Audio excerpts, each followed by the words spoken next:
Hey folks, Robert here. Just turned them out. 6,500 square feet. About 3,000 pounds of beef. And they've got a lot of buttercup to run through.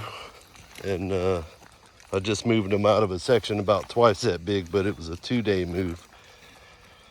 But you can see the buttercup we're dealing with in this area. As we progress this way, it gets real nice. I mean, it's a little mature, but I think that's better for them. Actually, health-wise, they're getting equal amounts of fiber along with their protein. So I don't mind it being mature, because this is what it looked like. You know, I mean, it's over Ferdinand's backs, the seed heads. And then we come over here, the only thing left is there's a lot of curly dock. They eat a lot of it, but I'm gonna roll this down, somehow knock it down. I got probably 5 acres I want to just somehow roll through and just knock it over. And I might not do that, come to think of it. That was just a thought off the top of my head, because I do want them roots. These are deep-rooted plants, and they're creating tunnels for water. And when they die on their own, I guess during the winter, I'm going to look into it a little more, but from what I understand, they'll die over the winter. The roots, when they go away, the roots will be pathways for water. And but you can see the difference over here. The only thing they got left standing is curly dock, and they didn't touch this. I'm not exactly sure what that is. I can't remember off the top of my head, but it grows in damp areas, I think is what it said. And they didn't really touch the buttercup, which I don't want them to. You know, I'm sure they ate some of it. Just getting a tongue full of everything else. They probably got a little bit of buttercup too. And that's okay, a little bit ain't gonna kill them. See, there's a curly dock they took all the way down. And I'd put a little more pressure on them this paddock for 2 days than I usually do.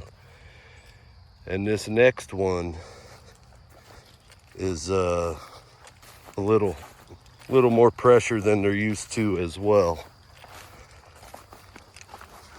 But one thing I found interesting was how everything was eaten down here.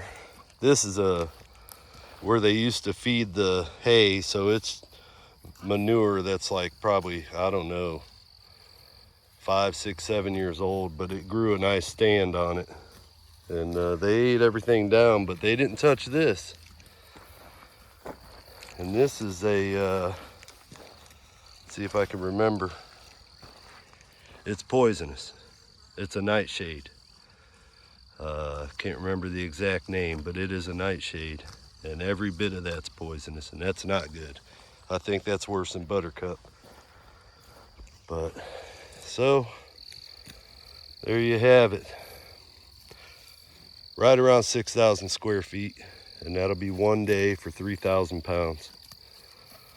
And that's probably a little more than they really need. I'm watching their rumens, they're not sunk in. And I'm making sure that Ferdinand's getting frisky. He wants her pretty bad. She is in estrus. She's just coming in. So that's actually not bad time, and that'll be a early spring calf if she takes real soon. Beatrice should be due within the month, and she's still waiting. Maybe she'll get bred, you know, in a couple months. She's still kind of young, and they're good about they seem to be good about not letting Ferdinand get them until they're ready. So, and she's probably, just off the top of my head, I've got it written down in there, but I think she's around 16 months. So that would be a year and a month if she was bred right now, which is fine. These Dexters need to, they kind of need to be 2 years old to have the calf, from what I understand. So, well, there you have it. Watch and see if Ferdinand makes his move. Nope, he's into that Johnson grass. That's some good stuff. Don't trample that, buddy. Eat it. You trample all that, you're down to buttercup and some fried bluegrass that's way mature.